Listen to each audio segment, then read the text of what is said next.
শিক্ষক নিয়োগ পরীক্ষায় যে তৃতীয় ধাপের যে পরীক্ষা হয়েছিল সেই তৃতীয় ধাপের যারা শিক্ষক আছে তারা কিন্তু দেখতে পাচ্ছি শাহবাগে তারা আন্দোলন করছে। এখানে দাবিটা মূলত কি কেন তারা এসেছে এই সম্পর্কে এখানে যারা দায়িত্বে আছে তাদের সম্পর্কে কথা বলবো।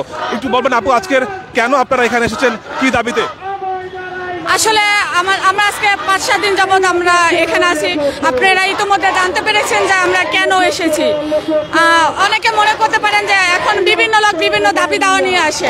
আসলে আমরা এখানে কোনো দাবি দাওয়া নিয়ে আসি নাই, আমরা আমাদের ন্যায্য অধিকার ফিরে পেতে এসেছি। আপনারা জেনে থাকবেন যে 2023 সালের 14 জুন একটা প্রাইমারি একটা নিয়োগ বিজ্ঞপ্তি প্রকাশিত হয় এবং 2024 সালের 29 মার্চ লিখিত পরীক্ষা অনুষ্ঠিত হয়। 2024 সালে 21 এপ্রিল ভাইবা অনুষ্ঠিত হয় এবং 2024 সালের 31 অক্টোবর ফলাফল প্রকাশ করা হয় এবং সেই ফলাফল প্রকাশ করতে আমাদের অধিদপ্তর লেট করে, কারণ আমাদের একটা বিপ্লব ঘটে গেছে এর মধ্যে। তো ফলাফল প্রকাশ করার জন্য আমরা একটা মানববন্ধন ডাকি। মানববন্ধনের আমাদের একটাই বিষয় ছিল 46,000 উত্তীর্ণ প্রার্থীর একটাই কথা ছিল যে আমরা আমাদের রেজাল্টটা পাবলিশ হোক, নতুন প্রজ্ঞাপন অনুসারে আমরা আমাদের পরবর্তী পরীক্ষায় অংশগ্রহণ করব। আমাদের ওই মানববন্ধনের উপরে ভিত্তি করে তিনটা মন্ত্রণালয়, জনপ্রশাসন মন্ত্রণালয়, আইন মন্ত্রণালয়, 3টা মন্ত্রণালয় বিচার বিশ্লেষণ করে আমাদের রেজাল্ট প্রকাশ করেন। 2024 সালে 31 অক্টোবর ফলাফল প্রকাশ করেন। ফলাফলের ভিত্তিতে 6,531 জন আমরা সুপারিশপ্রাপ্ত শিক্ষক আমরা জানতে পারি আমরা সুপারিশপ্রাপ্ত হয়েছি। কিসের ভিত্তিতে রেজাল্ট প্রকাশ হয়েছে আমরা জানি না। বর্তমান সরকার, বৈষম্য বিরোধী সরকার আমাদের চূড়ান্তভাবে সুপারিশপ্রাপ্ত করেছে।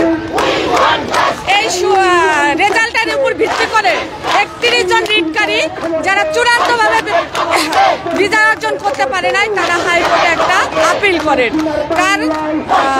এর মধ্যে কার প্ররোচনা ছিল আমরা জানি না।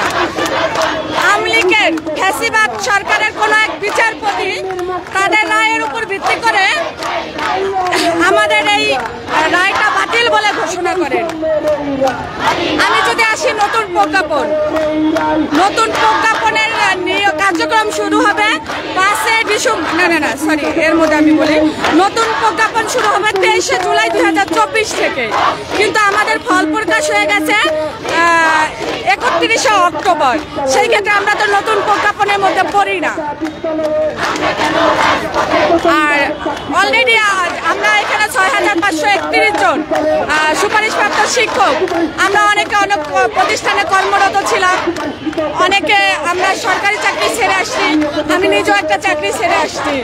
তো সেই ক্ষেত্রে আমাদের যদি সুপারিশপ্রাপ্ত করাই হয়, কেন বর্তমান সরকার বিচার বিশ্লেষণ করে আমাদের সুপারিশপ্রাপ্ত করলো না? কেন আমরা আজকে আমাদের ফ্যামিলি নিয়ে আমরা রাজপথে শুয়ে আছি, আমাদের দেখার কেউ নাই, কেউ আমাদের দিকে তাকাচ্ছে না, আমাদের দোষ কোথায়? আমরা তো কোনো দোষ করি নাই। নতুন প্রজ্ঞাপন শুরু হবে 23 জুলাই 2024, আমাদের রেজাল্ট প্রকাশিত হয়েছে 31 অক্টোবর। আমরা তো প্রজ্ঞাপনের মধ্যে পড়ি না। দেশে আইন প্রতিষ্ঠিত করতে হলে একটা আইন তৈরি করতে হয়, সেই আইনটা বাস্তবায়ন করার জন্য সময় লাগে। আমার 6,531 জন ভাই বোন আমরা রাজপথে শুয়ে আছি। কোনো অধিদপ্তর বলেন, আমাদের বর্তমান সরকারের কোনো প্রতিনিধি বলেন, এখনো আমাদের দিকে তাকাচ্ছে না।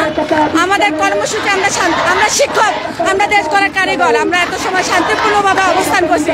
আমরা দেশ গড়তে পারি, আমাদের কোনো স্টুডেন্ট যদি আমরা দেখি যে সে মানুষ হচ্ছে না, আমরা শাসন করতে পারি। আমাদের আজকের কর্মসূচি আমরা এখনো হাতে নেই নাই। দুপুর 2টার পরে আমরা যদি আমাদের সমাধান না পাই, আমরা কঠিন আন্দোলন কর্মসূচি হাতে নিব। আপনাদের কাছে, দেশবাসীর কাছে একটাই অনুরোধ, আপনারা শক্তিটা প্রকাশ করেন, আমরা আমাদের ন্যায্য অধিকার যেন ফিরে পাই।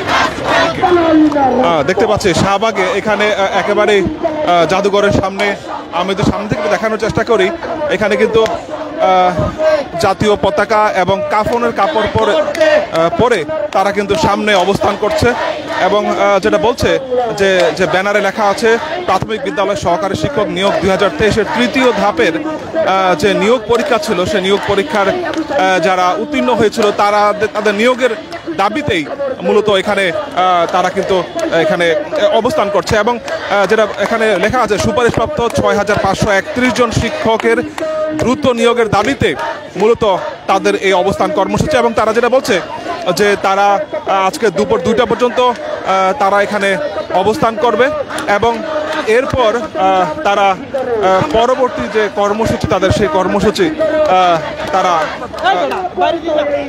হয়তো ঘোষণা করবে। এবং দেখতে পাচ্ছেন এখানে কিন্তু একেবারেই শাহবাগের যে জাদুঘরের সামনে যে রাস্তাটি আছে, সেই রাস্তাটিতে কিন্তু তারা একেবারে বসে এখানে অবস্থান করছে। সামনের সারিতে যারা আছেন তাদেরকে দেখতে পাচ্ছি, তারা কাফনের কাপড় পরে তারা কিন্তু এখানে অবস্থান করছে।